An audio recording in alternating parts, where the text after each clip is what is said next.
el mundo colonial y sus jerarquías. Para comprender los eventos que aquí se narran, debemos primero sumergirnos en el complejo mundo de las colonias americanas durante el siglo XVIII. Un periodo de profundas contradicciones donde los ideales ilustrados de libertad y razón coexistían con la institución más brutal de la esclavitud humana. Las colonias, tanto las pertenecientes a la corona española como las establecidas por Inglaterra en Norteamérica, funcionaban bajo sistemas de estratificación social rígidamente definidos por la raza, el origen y la condición legal de cada individuo. En este contexto, la figura del gobernador colonial representaba la máxima autoridad civil y, en muchos casos, militar de una región determinada. Estos hombres, generalmente provenientes de familias aristocráticas europeas o de las élites criollas más prominentes, concentraban en sus personas un poder casi absoluto sobre los territorios bajo su jurisdicción. Administraban justicia, recaudaban impuestos, organizaban la defensa militar y, fundamentalmente, garantizaban el mantenimiento del orden social establecido. El orden social de las colonias americanas estaba construido sobre una premisa fundamental que hoy reconocemos como profundamente injusta: la superioridad natural de las personas de ascendencia europea sobre todos los demás grupos humanos. Esta jerarquía racial no era simplemente una cuestión de prejuicio individual, sino un sistema legal, económico y cultural cuidadosamente diseñado para perpetuar el dominio de una minoría sobre la mayoría de la población. En la cúspide de esta pirámide social se encontraban los peninsulares, españoles nacidos en Europa, quienes ocupaban los cargos más importantes de la administración colonial. Inmediatamente debajo estaban los criollos, descendientes de europeos nacidos en América, quienes, aunque gozaban de privilegios significativos, resentían su exclusión de los puestos más elevados. A continuación venían los mestizos, mulatos y otras castas resultantes de la mezcla racial, cada una con derechos y restricciones específicas cuidadosamente codificadas en la legislación colonial. En el escalón más bajo, desprovistos de prácticamente todos los derechos que hoy consideramos fundamentales, se encontraban las personas esclavizadas de origen africano. Estos seres humanos eran legalmente considerados propiedad, bienes muebles que podían ser comprados, vendidos, heredados, alquilados o destruidos según la voluntad de sus propietarios. La esclavitud en las Américas representó uno de los crímenes más masivos y prolongados de la historia humana, con consecuencias que aún resuenan en nuestras sociedades contemporáneas. La familia del gobernador. El gobernador cuya historia analizamos pertenecía a una de esas familias que habían acumulado poder y prestigio a lo largo de varias generaciones. Su linaje podía trazarse hasta conquistadores y primeros colonizadores, hombres que habían participado en la violenta apropiación de tierras indígenas y en el establecimiento de las primeras plantaciones, trabajadas por mano de obra esclavizada. Este legado de conquista y explotación no era motivo de vergüenza para la familia, sino de orgullo, una demostración de su antigüedad y nobleza en el Nuevo Mundo. La residencia del gobernador constituía el centro neurálgico del poder colonial en la región. Era una mansión imponente, construida según los cánones arquitectónicos europeos, pero adaptada al clima tropical, con amplios patios interiores, galerías sombreadas y jardines cuidadosamente mantenidos por un ejército de sirvientes y esclavos. Las paredes estaban decoradas con retratos de antepasados ilustres, símbolos heráldicos familiares y obras de arte importadas de Europa que proclamaban el refinamiento cultural de sus habitantes. La esposa del gobernador, una dama de la más alta sociedad criolla, había cumplido con creces su función principal según los estándares de la época: proporcionar herederos legítimos que perpetuaran el linaje familiar. Había dado a luz a 4 hijas, todas ellas educadas según las estrictas normas de comportamiento femenino de la élite colonial. Estas jóvenes habían sido instruidas en las artes domésticas, la religión católica, la música y la literatura apropiada para señoritas de su condición. Su destino, cuidadosamente planificado desde su nacimiento, consistía en contraer matrimonios ventajosos con hombres de familias igualmente distinguidas, fortaleciendo así las redes de poder y riqueza de la élite colonial. Las hijas del gobernador vivían en un mundo de privilegios materiales, pero de severas restricciones personales. Su honor, entendido exclusivamente en términos de pureza sexual y obediencia a la autoridad patriarcal, era considerado el bien más preciado de la familia. La virginidad de estas jóvenes no era simplemente una cuestión privada, sino un asunto de interés público que afectaba el prestigio familiar, las posibilidades de alianzas matrimoniales y, en última instancia, la posición social de todo el clan. Cualquier mancha en este honor tendría consecuencias devastadoras no solo para las jóvenes involucradas, sino para toda la estructura de poder que su padre había construido a lo largo de décadas. El sistema esclavista y sus justificaciones. Para comprender la magnitud de los eventos que se desarrollarían, es necesario examinar con detenimiento el sistema esclavista que constituía la base económica de las colonias americanas. La esclavitud no era simplemente una práctica económica conveniente, sino todo un sistema ideológico cuidadosamente elaborado para justificar lo injustificable. Los defensores de la esclavitud empleaban múltiples argumentos para legitimar esta institución. Algunos recurrían a interpretaciones selectivas de textos bíblicos, citando la maldición de Cam o las epístolas paulinas que instruían a los esclavos a obedecer a sus amos. Otros apelaban a teorías pseudocientíficas sobre la inferioridad natural de los africanos, argumentando que la esclavitud era en realidad un beneficio para personas supuestamente incapaces de gobernarse a sí mismas.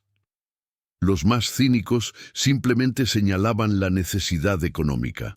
Las plantaciones de azúcar, tabaco, algodón y otros cultivos que generaban las riquezas coloniales requerían mano de obra abundante y barata, y la esclavitud proporcionaba precisamente eso. En la práctica cotidiana, el sistema esclavista se manifestaba en una brutalidad sistemática difícil de comprender para sensibilidades modernas. Las personas esclavizadas trabajaban desde el amanecer hasta el anochecer en condiciones extenuantes. Eran alimentadas de manera deficiente, alojadas en barracones insalubres y sometidas a castigos físicos por las infracciones más mínimas. Las familias eran separadas arbitrariamente cuando convenía a los intereses económicos de los propietarios. Las mujeres esclavizadas sufrían una vulnerabilidad adicional, expuestas constantemente al abuso sexual por parte de propietarios, mayordomos y otros hombres blancos que gozaban de impunidad absoluta. Sin embargo, incluso dentro de este sistema de dominación total, las personas esclavizadas encontraban formas de resistencia y preservación de su humanidad. Mantenían tradiciones culturales africanas, a menudo disfrazadas bajo formas aparentemente cristianas. Desarrollaban redes de solidaridad y apoyo mutuo. Algunos aprendían a leer y escribir en secreto, transgrediendo leyes diseñadas específicamente para mantenerlos en la ignorancia. Otros planeaban fugas o, en casos extremos, rebeliones armadas que aterrorizaban a las élites blancas conscientes de su condición minoritaria. La hacienda y su orden cotidiano. La hacienda del gobernador era un microcosmos de la sociedad colonial, un espacio donde las jerarquías raciales y sociales se reproducían y reforzaban constantemente a través de rituales cotidianos de dominación y sumisión. Aproximadamente 200 personas esclavizadas trabajaban en las diversas actividades productivas de la propiedad: cultivo de caña de azúcar, procesamiento en el ingenio, cuidado del ganado, mantenimiento de edificios y jardines, y servicio doméstico en la casa principal. El servicio doméstico ocupaba un lugar particular en la jerarquía esclavista. Los esclavos domésticos generalmente gozaban de mejores condiciones materiales que los trabajadores de campo: alimentación más variada, vestimenta más presentable, alojamiento dentro o cerca de la casa principal. Sin embargo, esta proximidad al poder conllevaba sus propios peligros. Los esclavos domésticos vivían bajo la vigilancia constante de sus amos, sujetos a sus caprichos y estados de ánimo, sin posibilidad de escape ni momento de privacidad. Entre el personal doméstico de la hacienda se encontraba un joven de aproximadamente 25 años, a quien llamaremos Marcos para los propósitos de esta narración histórica. Marcos había nacido en la hacienda, hijo de una mujer esclavizada que había trabajado en los campos de caña hasta su muerte prematura por agotamiento. Su padre, según los rumores que circulaban entre la población esclava, había sido un hombre blanco, cuya identidad nunca fue oficialmente reconocida, algo común en un sistema donde los propietarios frecuentemente violaban a las mujeres que poseían legalmente. La apariencia de Marcos, con rasgos que revelaban su ascendencia mixta, le había granjeado un trato diferenciado desde su infancia. Fue seleccionado para el servicio doméstico en lugar del trabajo de campo. Recibió instrucción básica en 1900, lectura y escritura, para poder asistir en tareas administrativas, y se le permitió cierto grado de movilidad dentro de la propiedad que otros esclavos no disfrutaban. Estas pequeñas ventajas, sin embargo, no cambiaban su condición fundamental. Seguía siendo propiedad legal de otro ser humano, sin derechos, sin libertad, sin futuro que él mismo pudiera determinar. El honor y sus vigilantes. En la sociedad colonial, el concepto de honor constituía uno de los pilares fundamentales de la organización social. Pero este honor no era universal ni igualitario. Estaba reservado exclusivamente para las personas de ascendencia europea y condición libre, y se manifestaba de maneras radicalmente diferentes según el género. Para los hombres blancos, el honor se asociaba con valores como el coraje, la palabra empeñada, la capacidad de proteger a la familia y la defensa violenta de cualquier afrenta. Un hombre honorable debía estar dispuesto a batirse en duelo si su reputación era cuestionada, a castigar severamente a cualquiera que osara insultar a su esposa o hijas, a mantener el orden y la disciplina en su hogar. Este código de honor masculino funcionaba como un mecanismo de regulación social entre iguales, estableciendo normas de comportamiento y resolución de conflictos dentro de la élite blanca. Para las mujeres blancas, el honor tenía un significado completamente diferente y mucho más restrictivo. El honor femenino residía casi exclusivamente en la pureza sexual y la obediencia a la autoridad masculina. Una mujer honorable era aquella que llegaba virgen al matrimonio, permanecía absolutamente fiel a su esposo y se comportaba con recato y modestia en todas las circunstancias. Cualquier desviación de este estricto código, real o percibida, podía destruir no solo la reputación de la mujer involucrada, sino la de toda su familia. Las hijas del gobernador vivían bajo la vigilancia constante que este sistema de honor imponía. Sus movimientos estaban limitados a los espacios considerados apropiados para señoritas de su condición. la casa familiar, la iglesia, las visitas a otras. Familias de su mismo nivel social, siempre acompañadas por dueñas o criadas de confianza. Cualquier interacción con hombres fuera de sus familiares inmediatos estaba estrictamente regulada y supervisada. El matrimonio, cuando llegara, sería arreglado por sus padres según consideraciones de conveniencia familiar y social, no según los deseos o afectos de las jóvenes. Esta vigilancia extrema sobre la sexualidad femenina blanca contrastaba brutalmente con la vulnerabilidad absoluta de las mujeres esclavizadas. Mientras las hijas del gobernador eran protegidas como tesoros familiares, las esclavas de la hacienda estaban expuestas a la violencia sexual de cualquier hombre blanco que deseara abusar de ellas, sin posibilidad de defensa o recurso legal. Esta doble moral constituía uno de los pilares más hipócritas del sistema colonial. Los mismos hombres que matarían por defender el honor de sus esposas e hijas no veían contradicción alguna en violar sistemáticamente a las mujeres que poseían como esclavas. La Iglesia y su papel ambiguo. La Iglesia católica ocupaba un lugar central en la vida colonial, proporcionando no solo servicios religiosos, sino también legitimación ideológica al orden social establecido. Los sacerdotes bendecían las cosechas, bautizaban a los recién nacidos, casaban a las parejas y administraban los últimos sacramentos a los moribundos. Pero más allá de estas funciones rituales, la Iglesia desempeñaba un papel crucial en la justificación moral de la esclavitud y la jerarquía racial.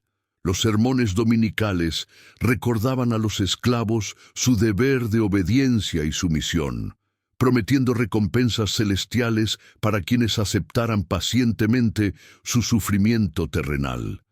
Los catecismos diseñados específicamente para la población esclava enfatizaban la resignación y la aceptación del orden establecido como voluntad divina. Los sacerdotes, en su mayoría provenientes de las mismas familias de la élite que poseían esclavos, rara vez cuestionaban una institución de la que ellos mismos se beneficiaban. Sin embargo, la relación entre la Iglesia y la esclavitud no era completamente unívoca. Existían voces disidentes, religiosos que denunciaban los abusos más extremos del sistema esclavista, que abogaban por un trato más humano hacia los esclavos, que incluso cuestionaban la legitimidad moral de la institución misma.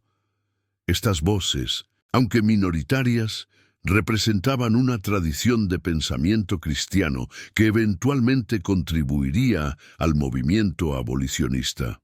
El gobernador y su familia eran, por supuesto, católicos devotos, al menos en las formas externas de piedad que la sociedad exigía. Asistían regularmente a misa, contribuían generosamente a las obras de la parroquia, mantenían una capilla privada en la hacienda donde un capellán celebraba servicios para la familia y los sirvientes. Esta religiosidad, sin embargo, no les impedía participar plenamente en un sistema económico basado en la explotación brutal de seres humanos, revelando la extraordinaria capacidad humana para la compartimentalización moral. El contexto político. El período en que se desarrollan estos eventos coincidía con una época de transformaciones profundas en el mundo atlántico. Las ideas ilustradas, surgidas en los salones europeos, comenzaban a permear las élites coloniales, introduciendo conceptos perturbadores sobre los derechos naturales del hombre, la igualdad fundamental de todos los seres humanos y la ilegitimidad de los gobiernos tiránicos. En el norte del continente, las colonias británicas se habían rebelado contra su metrópoli, proclamando en su declaración de independencia que todos los hombres habían sido creados iguales y dotados por su creador de ciertos derechos inalienables. Esta revolución enviaba ondas de choque por todo el hemisferio, inspirando tanto esperanzas de libertad entre los oprimidos como temores de subversión entre las élites coloniales, la contradicción entre los ideales proclamados y la realidad de la esclavitud que muchos de los padres fundadores practicaban no pasaba desapercibida, aunque generalmente se evitaba examinarla demasiado de cerca. Más perturbadora aún para los propietarios de esclavos del Caribe y las Américas era la revolución que estallaba en Saint-Domingue, la colonia francesa que producía la mitad del azúcar y el café consumidos en Europa. Allí, los esclavos se habían levantado en armas, masacrando a sus antiguos amos y estableciendo la primera República Negra del mundo. Las noticias de Haití circulaban por todas las colonias esclavistas, sembrando el terror entre los blancos y encendiendo esperanzas secretas entre los esclavizados. El gobernador cuya historia narramos estaba plenamente consciente de estos desarrollos y de los peligros que representaban para el orden que él encarnaba. Su correspondencia oficial, preservada en archivos coloniales, revela una preocupación constante por mantener la disciplina entre la población esclava, por prevenir la circulación de ideas subversivas, por garantizar la capacidad militar de la colonia, para reprimir cualquier intento de rebelión. Esta vigilancia obsesiva sobre las masas esclavizadas contrastaba irónicamente con su incapacidad para percibir la rebelión silenciosa que se gestaba en su propio hogar. Parte 2. Realidad privada y desequilibrio de poder. La vida cotidiana en la casa principal. Dentro de los muros de la mansión del gobernador se desarrollaba una vida cotidiana que, vista desde fuera, parecía ejemplificar los ideales de la civilización colonial.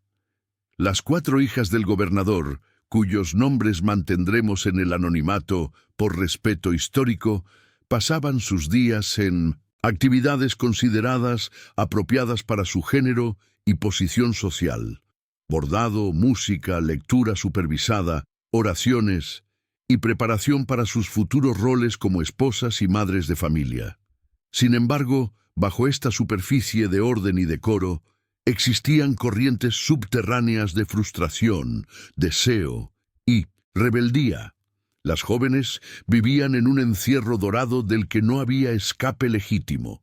Sus únicas perspectivas de futuro eran matrimonios arreglados con hombres que no conocían, seguidos por vidas de subordinación doméstica y maternidad repetida hasta el agotamiento. La educación que recibían, aunque superior a la de la mayoría de las mujeres de su época, servía principalmente para hacerlas más atractivas en el mercado matrimonial, no para desarrollar sus capacidades intelectuales o preparar alguna forma de independencia. La mayor de las hermanas, que tenía aproximadamente 22 años cuando comenzaron los eventos centrales de nuestra historia, había visto ya rechazadas varias propuestas de matrimonio por su padre, quien consideraba que los pretendientes no estaban a la altura del prestigio familiar. Esta espera prolongada, que se extendía más allá de lo que la sociedad consideraba normal para una mujer de su edad, generaba una ansiedad creciente. El temor a quedar soltera, convertida en una carga para la familia, pesaba sobre ella como una amenaza constante.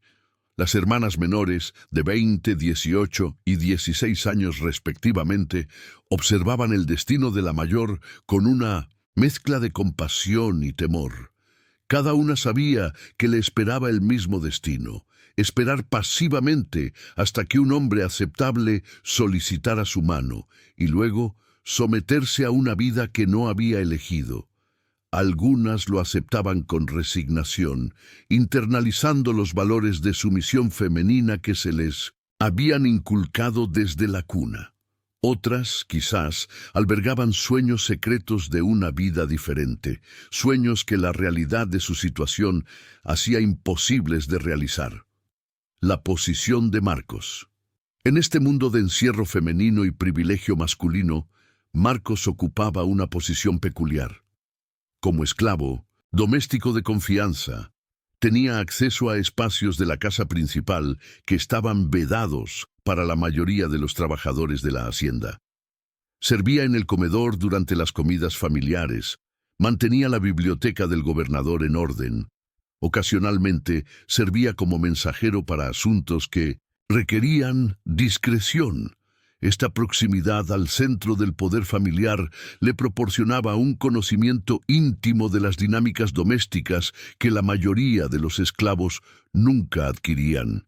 Es crucial entender que, a pesar de estos privilegios relativos, Marcos carecía completamente de lo que hoy llamaríamos agencia. No podía negarse a ninguna orden de sus amos, no podía abandonar la hacienda sin permiso, no podía planificar su propio futuro. Su cuerpo, su tiempo, su trabajo, incluso sus afectos, pertenecían legalmente a otra persona. Cualquier análisis de su comportamiento debe partir de esta realidad fundamental. Estamos hablando de un ser humano privado de los derechos más básicos que hoy consideramos inherentes a la condición humana.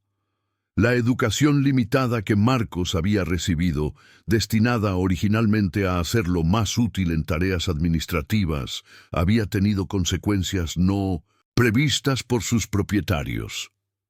Los libros a los que tenía acceso en la biblioteca del gobernador, aunque mayoritariamente consistían en tratados religiosos y textos administrativos, incluían también obras de filosofía y literatura que planteaban preguntas perturbadoras sobre la justicia, la libertad y la naturaleza humana. Es imposible saber con certeza qué pensamientos cruzaban la mente de Marcos mientras leía estas obras en los momentos robados a sus tareas, pero podemos imaginar el efecto de encontrar argumentos sobre la igualdad natural de todos los hombres mientras se vivía bajo la condición de esclavo. Las dinámicas del encierro. La casa del gobernador funcionaba según rutinas estrictas que reflejaban las jerarquías de la sociedad colonial. El gobernador pasaba la mayor parte del día en sus oficinas, atendiendo asuntos administrativos, recibiendo peticionarios, consultando con sus subordinados. Su esposa supervisaba el funcionamiento doméstico, dando órdenes a los sirvientes, organizando las actividades de sus hijas, manteniendo las relaciones sociales que el estatus familiar requería. Las hijas ocupaban sus espacios designados, siempre bajo vigilancia, siempre conscientes de las expectativas que pesaban sobre ellas. Los esclavos domésticos se movían silenciosamente entre estos diferentes mundos, presentes pero invisibles, escuchando sin que se les reconociera la capacidad de entender, observando sin que se les atribuyera la facultad de juzgar. Esta invisibilidad paradójica era común en las sociedades esclavistas. Los amos discutían los asuntos más íntimos en presencia de sus esclavos, revelando secretos que nunca compartirían con sus iguales sociales, precisamente porque no consideraban a los esclavos como personas reales cuya opinión importara. En este contexto de encierro compartido, aunque radicalmente desigual, comenzaron a desarrollarse las interacciones que eventualmente provocarían la crisis. Los encuentros entre Marcos y las hijas del gobernador eran inevitables dado el espacio físico que compartían. Un libro alcanzado de un estante alto, una puerta abierta en el momento justo, un mensaje transmitido, una mirada cruzada. Los pequeños momentos de contacto humano que la vida cotidiana genera inevitablemente, incluso en las circunstancias más controladas. El abismo de la desigualdad. Antes de continuar con los eventos que se desarrollaron, es absolutamente necesario detenernos para analizar la naturaleza de las relaciones que pudieran haberse formado en este contexto. La historiografía tradicional escrita predominantemente desde la perspectiva de las élites blancas, tendía a interpretar cualquier relación entre personas esclavizadas y miembros de las familias propietarias a través de marcos narrativos que minimizaban o ignoraban las realidades del poder. Una narrativa común presentaba estas relaciones como romances prohibidos, historias de amor que trascendían las barreras raciales y sociales. Esta interpretación, aunque superficialmente simpática hacia los involucrados, es profundamente problemática porque ignora la cuestión fundamental del consentimiento. En una situación donde una persona es literalmente propiedad de otra, donde un rechazo puede resultar en castigo físico, venta o incluso muerte, el concepto mismo de consentimiento libre se vuelve imposible. Otra narrativa igualmente problemática presentaba a las personas esclavizadas como seductoras que utilizaban su sexualidad para obtener ventajas dentro del sistema. Esta interpretación, además de perpetuar estereotipos racistas sobre la sexualidad de las personas negras, invierte absurdamente la dirección del poder, culpando a las víctimas del sistema por su propia explotación. La realidad histórica era infinitamente más compleja y más trágica. Las relaciones que se formaban en el contexto esclavista estaban inevitablemente distorsionadas por el desequilibrio de poder absoluto que definía la situación. Esto no significa que no pudieran existir afectos genuinos, conexiones humanas reales entre individuos que la sociedad había colocado en posiciones radicalmente desiguales. Pero cualquier afecto, cualquier deseo, cualquier conexión, estaba siempre mediado por la violencia estructural del sistema esclavista. Lo que pudimos reconstruir. Los registros históricos de casos similares a este son fragmentarios y generalmente filtrados a través de las perspectivas de quienes tenían el poder de documentar: administradores coloniales, autoridades eclesiásticas, propietarios de esclavos. Las voces de las personas esclavizadas rara vez se preservaron directamente, y cuando aparecen en los archivos, generalmente lo hacen mediadas por interrogatorios, juicios o confesiones obtenidas bajo coacción. Lo que sabemos con certeza es que, en algún momento durante un periodo de varios años, se iniciaron relaciones de naturaleza sexual entre Marcos y cada una de las 4 hijas del gobernador. El orden exacto, las circunstancias específicas, el grado de iniciativa de cada parte permanecen oscuros. Lo que sí quedó documentado por las consecuencias que generó fue el resultado: los 4 embarazos que eventualmente se hicieron imposibles de ocultar. Los historiadores que han estudiado casos comparables señalan varios factores que pudieron contribuir a estas situaciones. El encierro extremo de las mujeres de la élite colonial limitaba severamente sus posibilidades de contacto con hombres blancos fuera de sus familiares inmediatos, mientras que la presencia constante de esclavos domésticos proporcionaba una proximidad física cotidiana.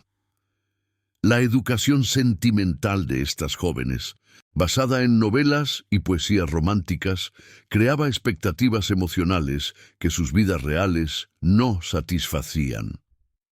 La curiosidad sexual natural de la juventud chocaba contra una represión extrema que, paradójicamente, podía aumentar el atractivo de lo prohibido. Para las mujeres blancas involucradas en estas relaciones, la transgresión era doble. No solo violaban las normas de pureza sexual que se esperaban de ellas, sino que lo hacían cruzando la barrera racial que constituía el fundamento ideológico de toda la sociedad colonial. Esta doble transgresión las colocaba en una posición de vulnerabilidad extrema, ya que el descubrimiento significaría no solo la ruina personal, sino la vergüenza de toda su familia. La imposibilidad del consentimiento.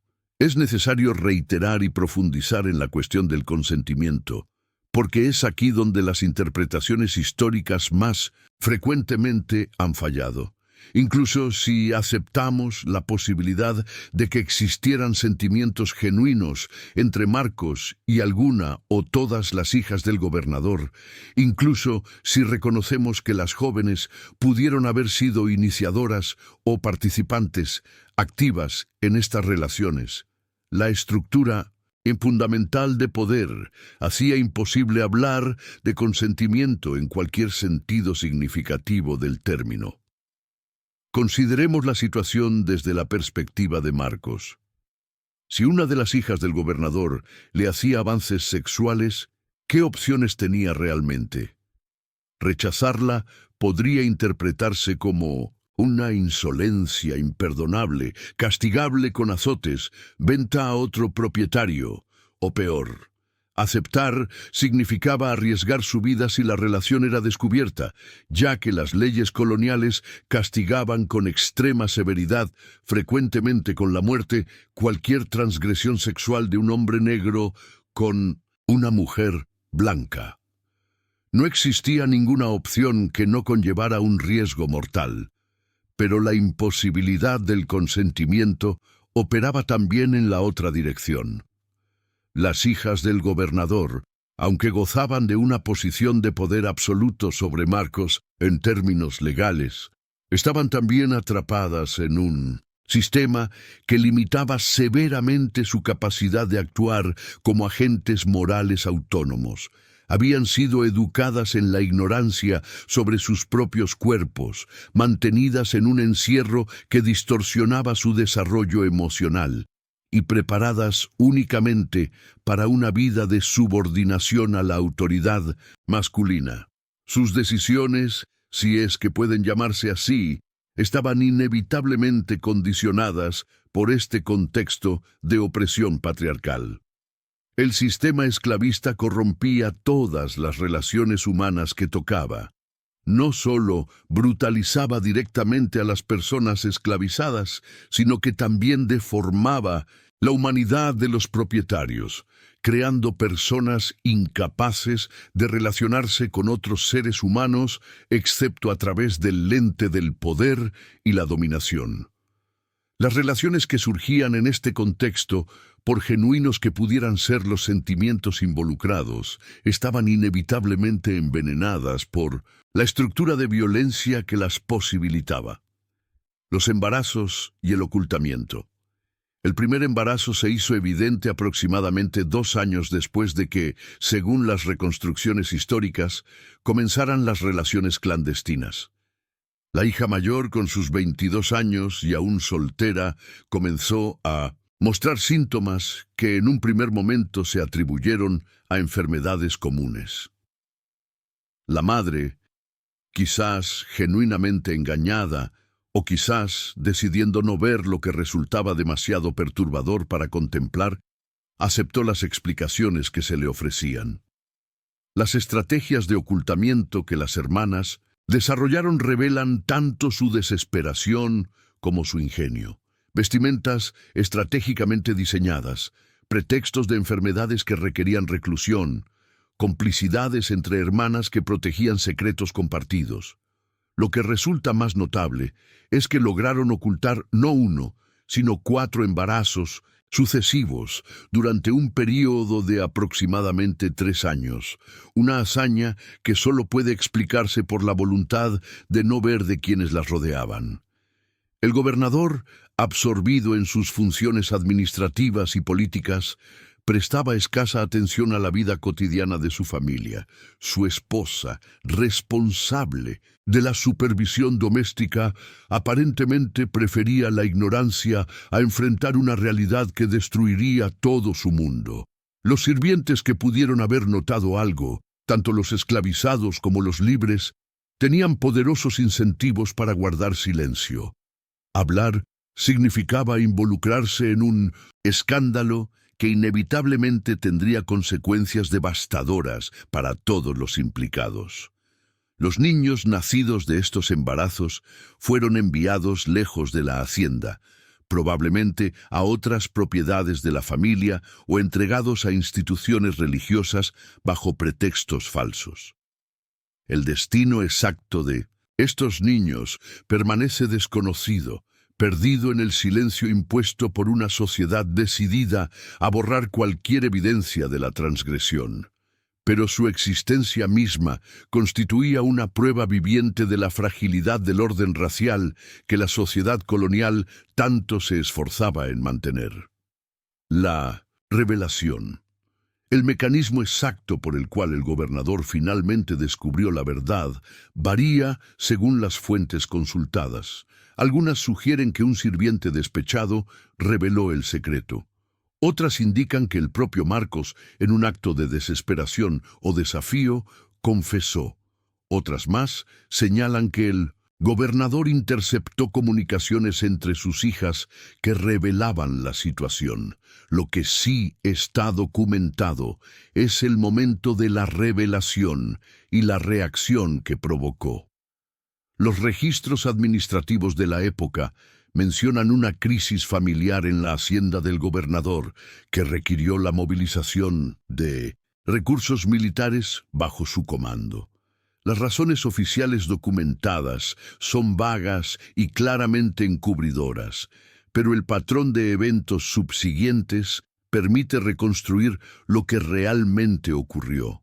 Para el gobernador, el descubrimiento representaba una catástrofe de proporciones difíciles de exagerar. Su honor, el principio organizador de su identidad como hombre de la élite colonial, había sido destruido de la manera más completa imaginable.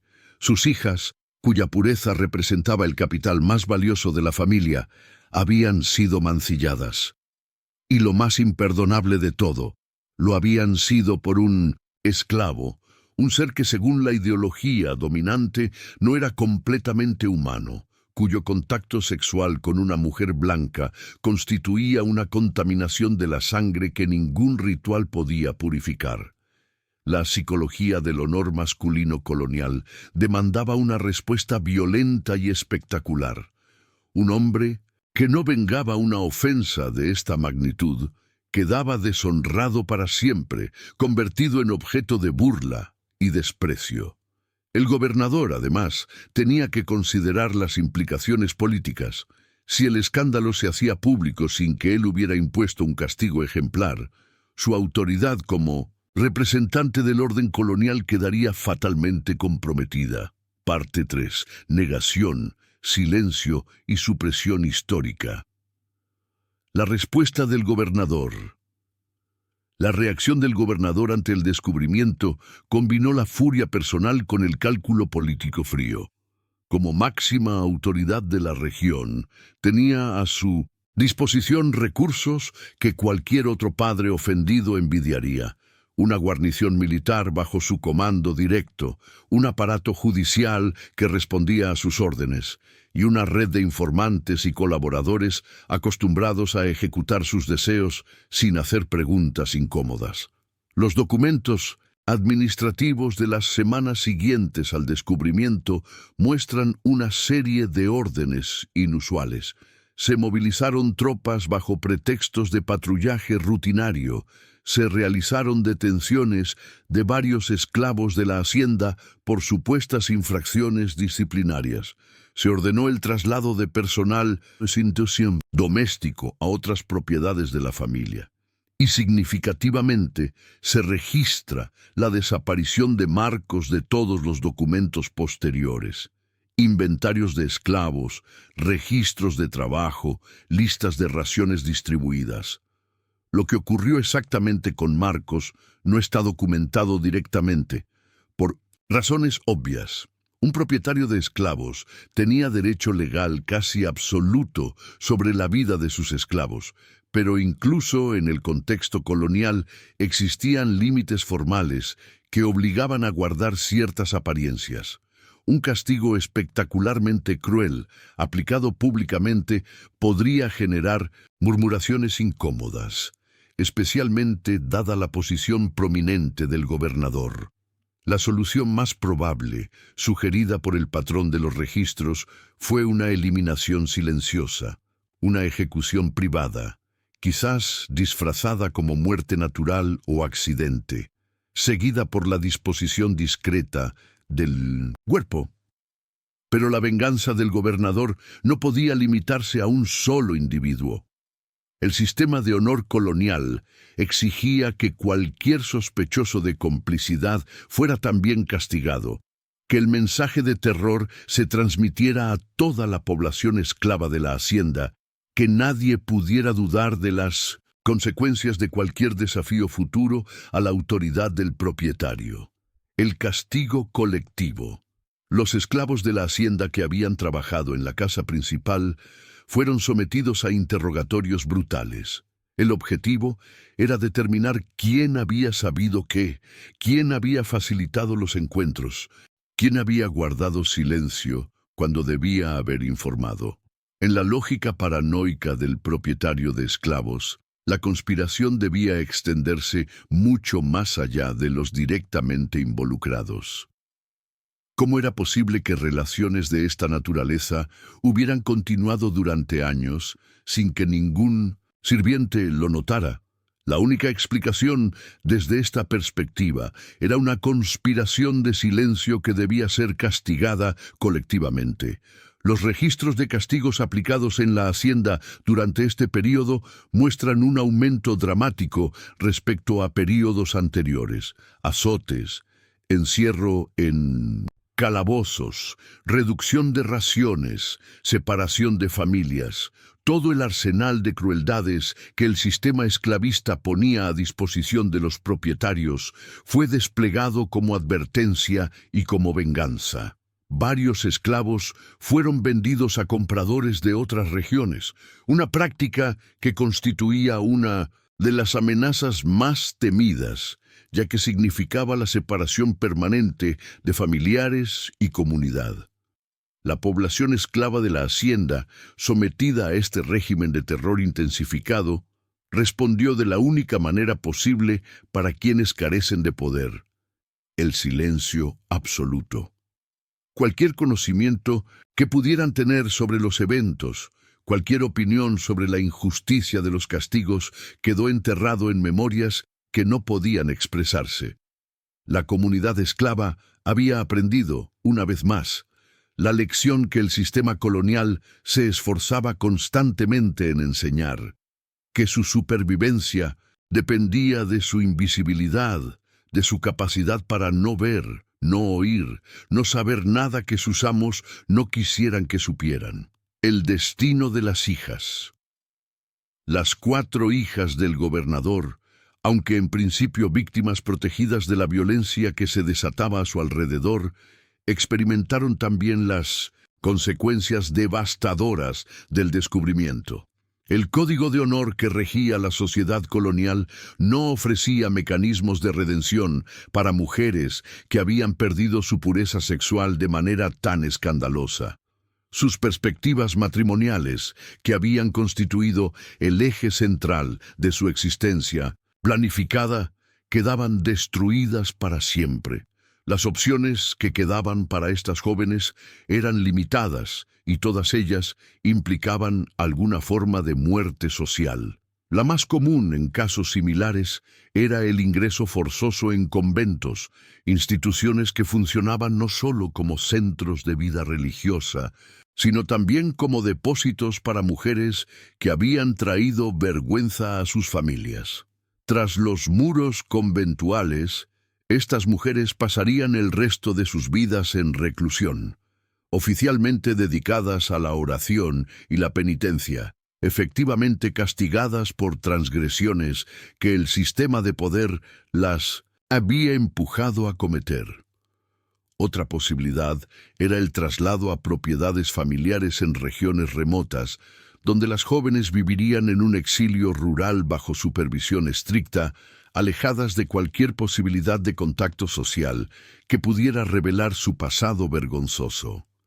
Esta solución tenía la ventaja de evitar los gastos asociados con la manutención conventual, pero implicaba también una vida de aislamiento y monotonía apenas distinguible de una prisión.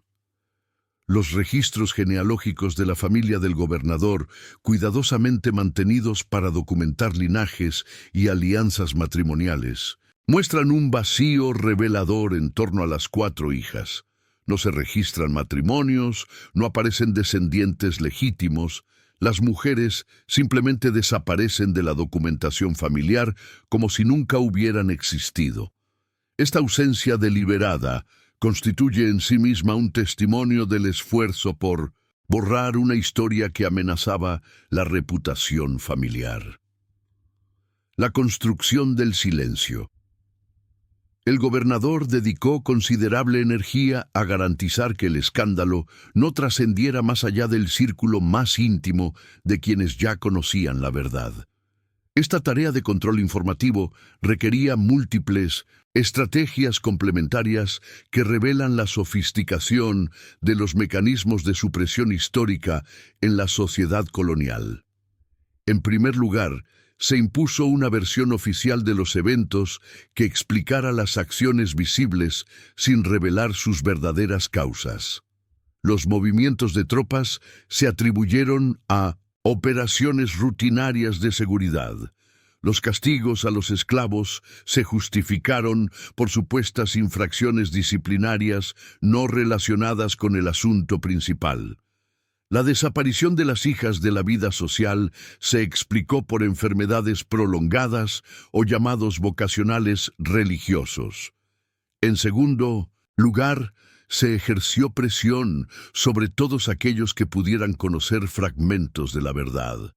Los pocos sirvientes de confianza que habían tenido acceso a información comprometedora fueron amenazados con consecuencias terribles si alguna vez hablaban. Los familiares y aliados políticos que inevitablemente se enteraron de algo fueron incorporados al pacto de silencio a través de la lógica del honor compartido. Revelar el escándalo de la familia del gobernador significaría también exponerse a la sospecha de complicidad, o al menos de asociación con una familia deshonrada. En tercer lugar, el gobernador utilizó su posición de poder para controlar el registro documental.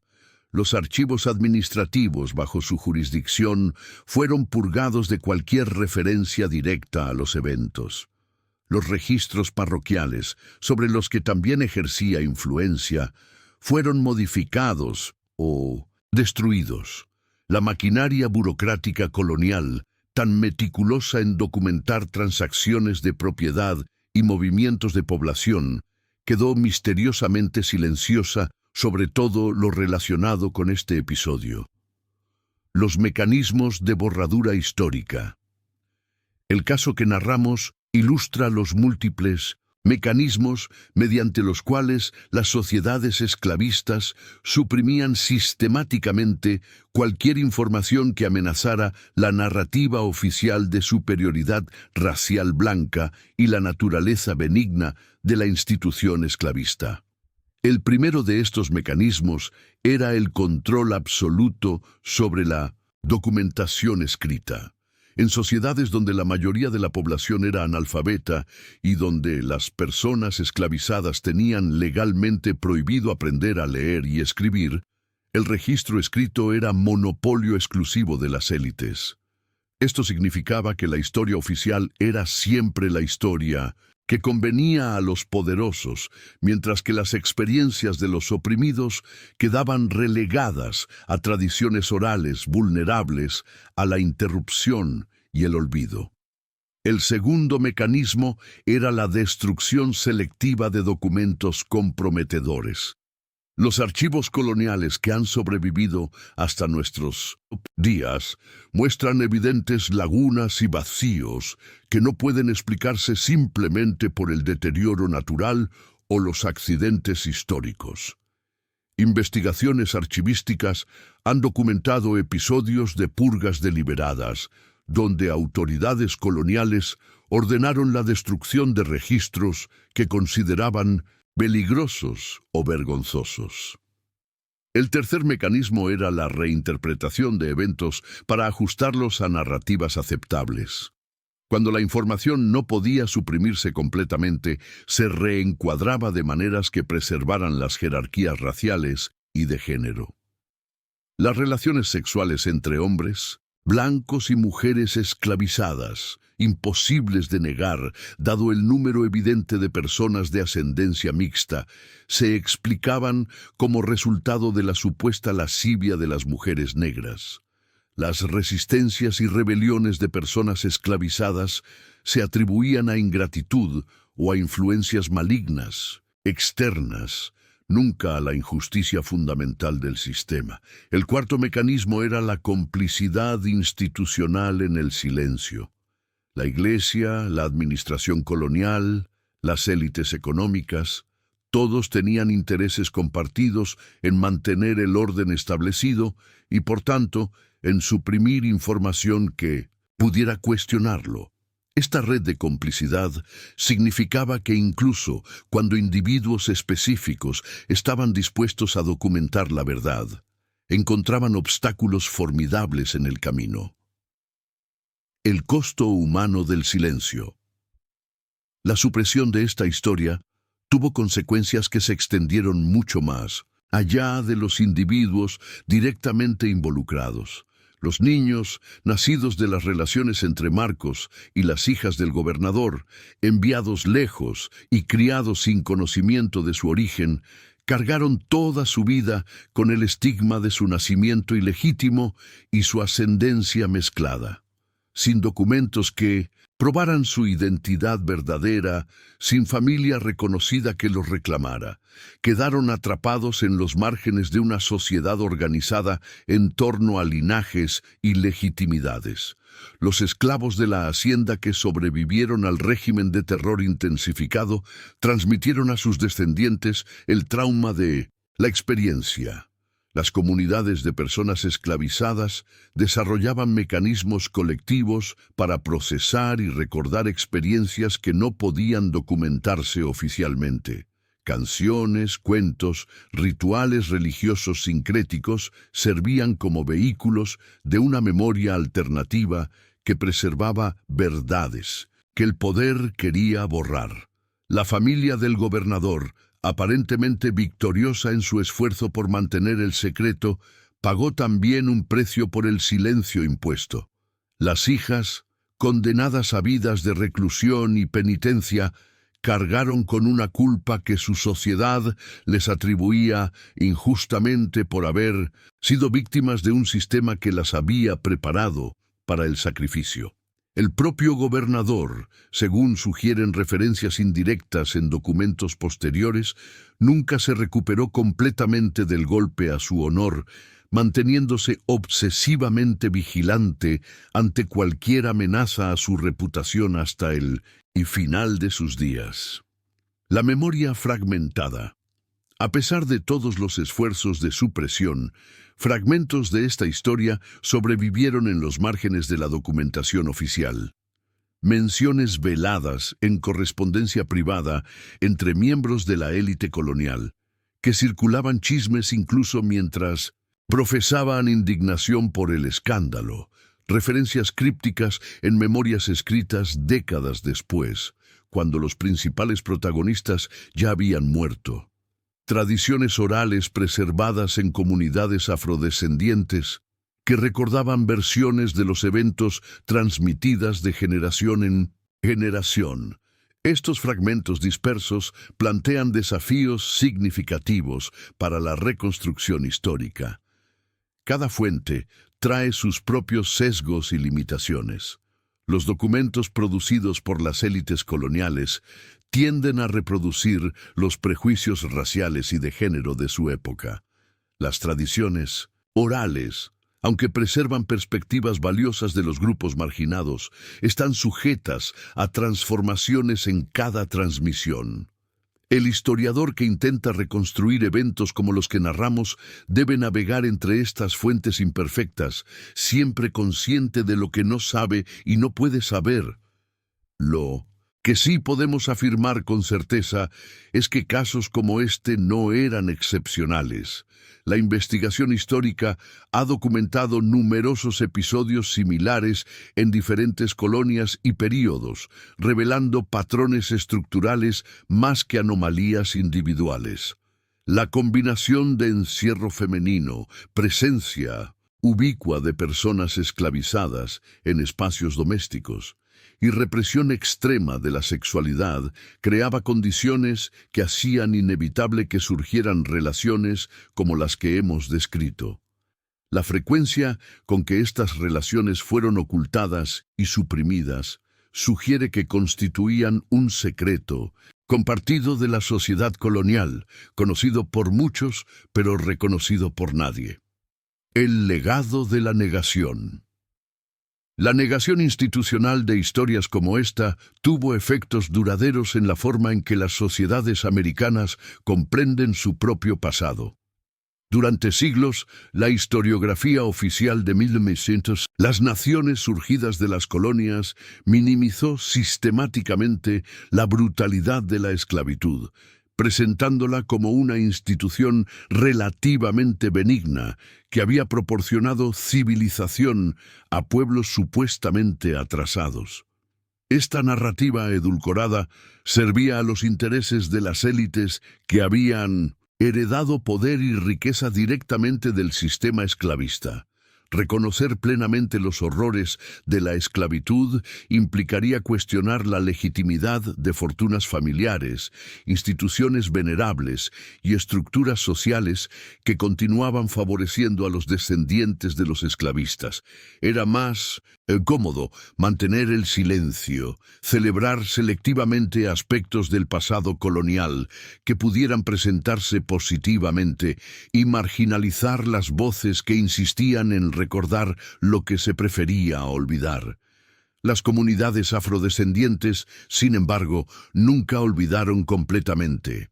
A través de 1900, prácticas culturales, tradiciones religiosas y formas de resistencia cotidiana mantuvieron vivas memorias alternativas que contradecían la versión oficial. Estas memorias de la esclavitud y sus horrores constituyeron un recurso crucial cuando, en el siglo XX, los movimientos por los derechos civiles y la justicia racial comenzaron a desafiar las narrativas dominantes y exigir un reconocimiento honesto del pasado. Parte 4. Reconocimiento, legado y reflexión moral. El redescubrimiento histórico. El siglo XX trajo consigo transformaciones profundas en la forma de estudiar y comprender la historia de la esclavitud en las Américas. El surgimiento de la historia social, con su énfasis en recuperar las experiencias de grupos marginados, abrió nuevas perspectivas sobre el período colonial. La descolonización de África y Asia, junto con los movimientos por los derechos civiles en Estados Unidos y otros países, crearon un contexto político que demandaba una revisión crítica de las narrativas históricas heredadas.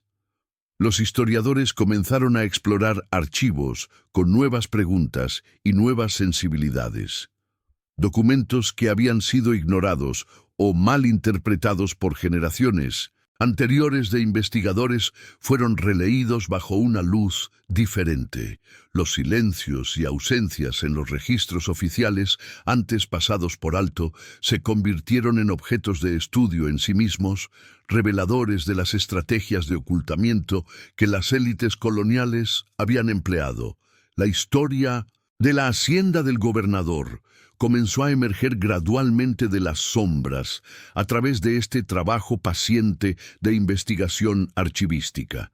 Correspondencia privada, preservada en colecciones familiares, mencionaba el escándalo en términos velados pero identificables.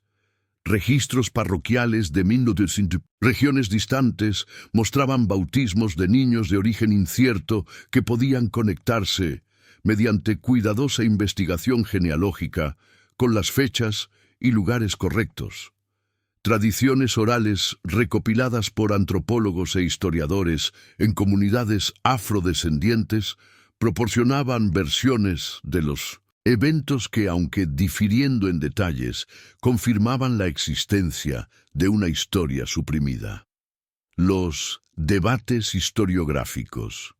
La recuperación de historias como esta generó intensos debates entre historiadores sobre cómo interpretar y presentar este material.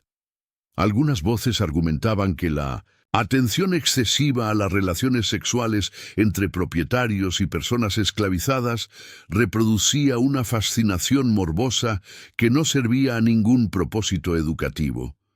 Otras insistían en que estas historias eran precisamente las que más necesitaban ser contadas, porque revelaban las dimensiones más íntimas de la violencia esclavista.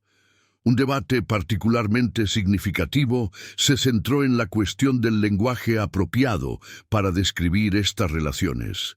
Términos como romance o amor fueron criticados por oscurecer las relaciones de poder que hacían imposible cualquier forma de consentimiento genuino. El término violación, aunque más preciso en términos morales, fue debatido por su aplicabilidad a situaciones complejas, donde las víctimas podían incluir tanto a personas esclavizadas como, en cierto sentido, a mujeres blancas atrapadas en un sistema patriarcal opresivo. Los historiadores también debatieron cómo abordar las figuras históricas involucradas en estos eventos. ¿Debía el gobernador ser presentado simplemente como un monstruo, un villano unidimensional, o era más útil comprenderlo como producto de un sistema que corrompía incluso a quienes se beneficiaban de él? ¿Y qué decir de las hijas, que eran a la vez perpetradoras de transgresiones raciales y víctimas de un sistema que las había condenado desde el nacimiento a vidas de subordinación? Estos debates continúan hasta el presente, reflejando la dificultad permanente de confrontar un pasado que permanece moralmente perturbador, sin simplificarlo hasta el punto de perder su complejidad humana. El significado más amplio.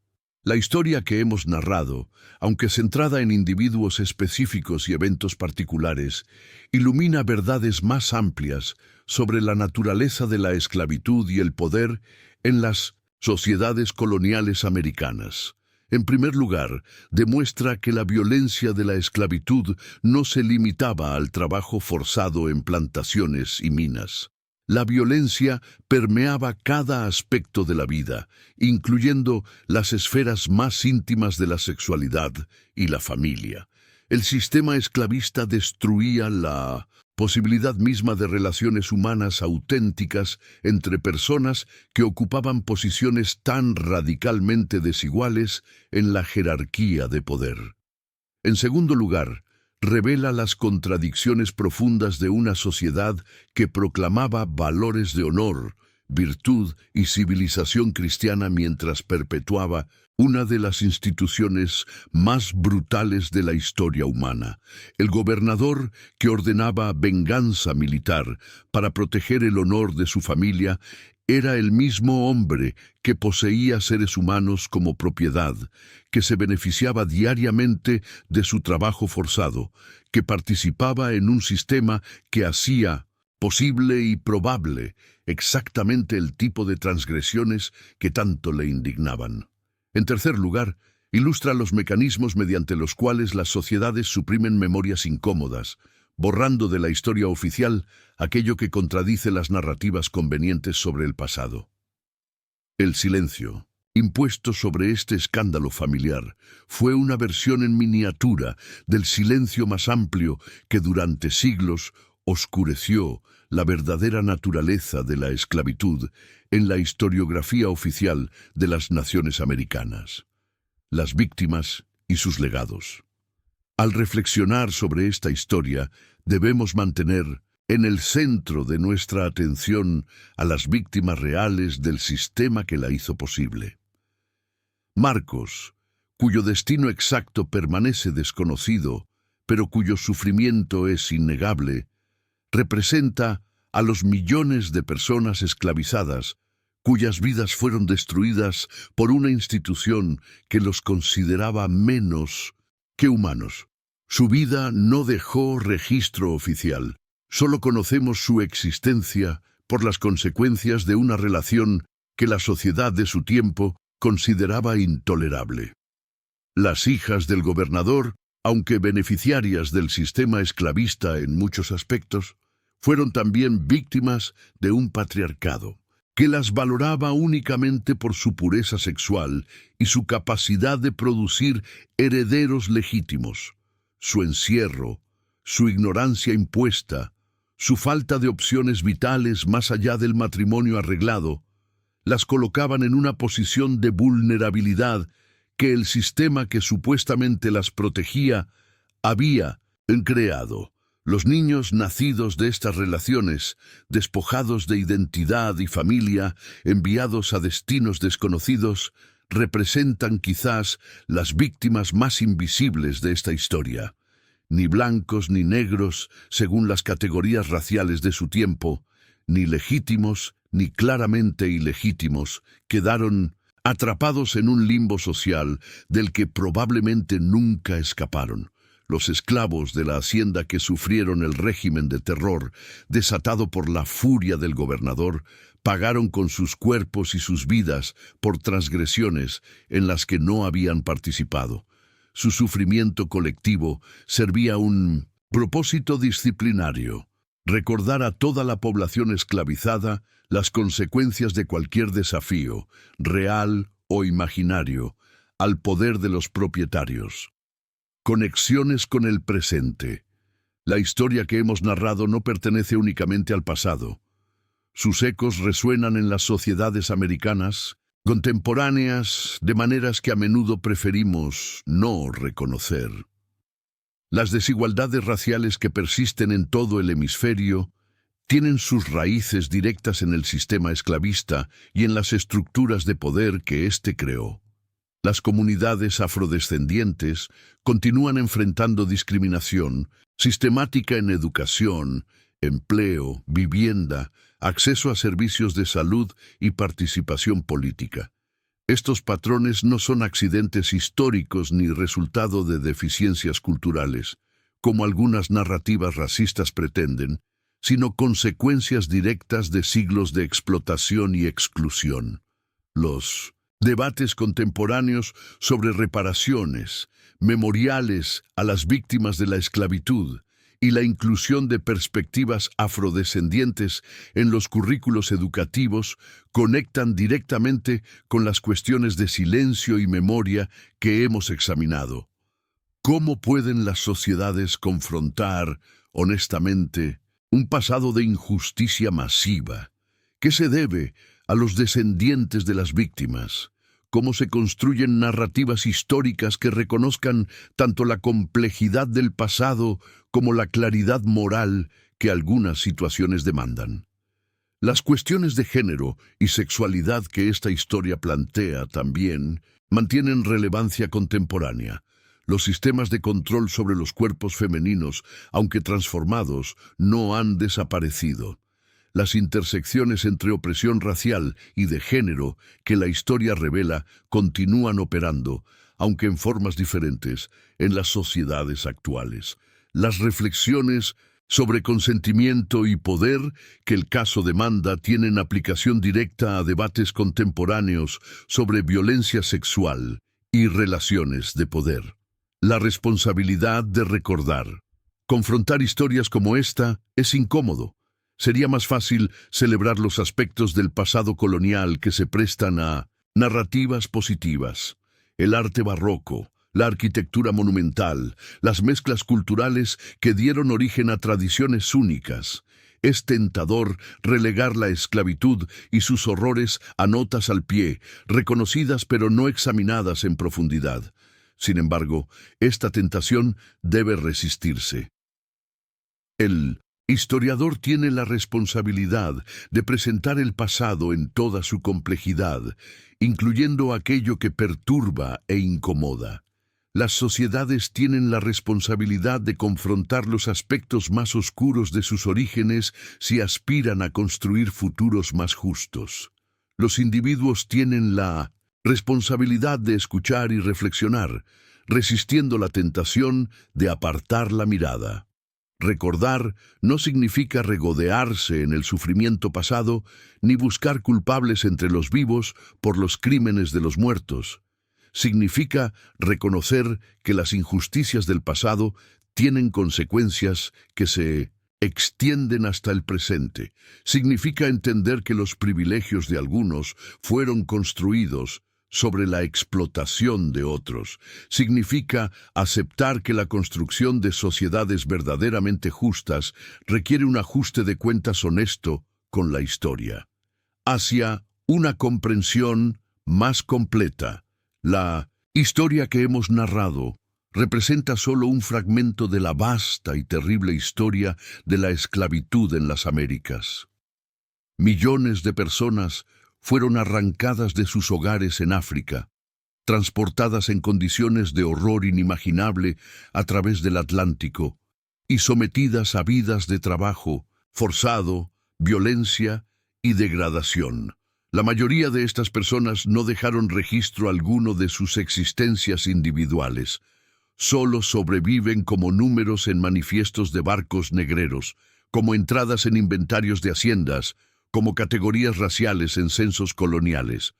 Pero cada uno de esos números era una persona, con familia, con historia, con esperanzas y temores, con la misma capacidad de amar y sufrir que cualquier ser humano. El trabajo de la historia, en su mejor expresión, consiste en resistir la abstracción que convierte a personas en estadísticas, en insistir en la humanidad individual de quienes fueron tratados como menos que humanos.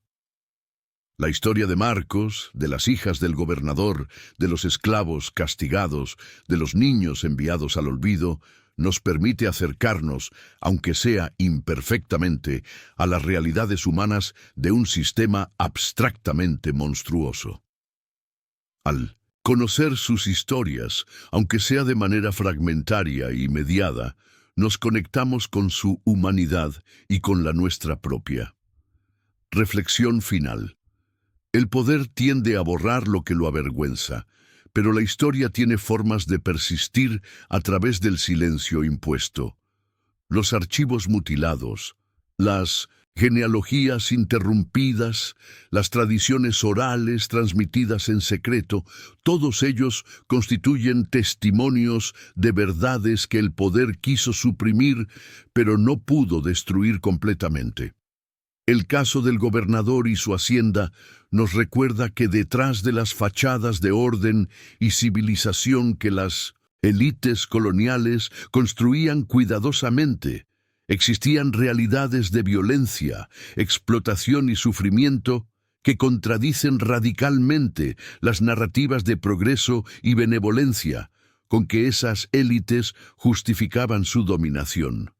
Las víctimas de esta historia específica hace mucho que murieron, llevándose consigo experiencias que nunca podremos conocer completamente. Pero su sufrimiento no fue en vano si nosotros, herederos de la sociedad que ellos ayudaron a construir con su trabajo forzado, aprendemos de su historia las lecciones que tiene que enseñarnos sobre el poder, la injusticia y la capacidad humana tanto para la crueldad como para la resistencia. El silencio fue impuesto por quienes tenían el poder de imponerlo. Romper ese silencio, contar estas historias, recordar a quienes fueron olvidados, constituye un acto de justicia histórica que, aunque tardío, sigue siendo necesario. Las sociedades que olvidan su pasado están condenadas a repetir sus errores, pero aquellas que lo confrontan con honestidad tienen la posibilidad de construir futuros diferentes. La elección entre olvido y memoria, entre complicidad y justicia, se presenta a cada generación de nuevo.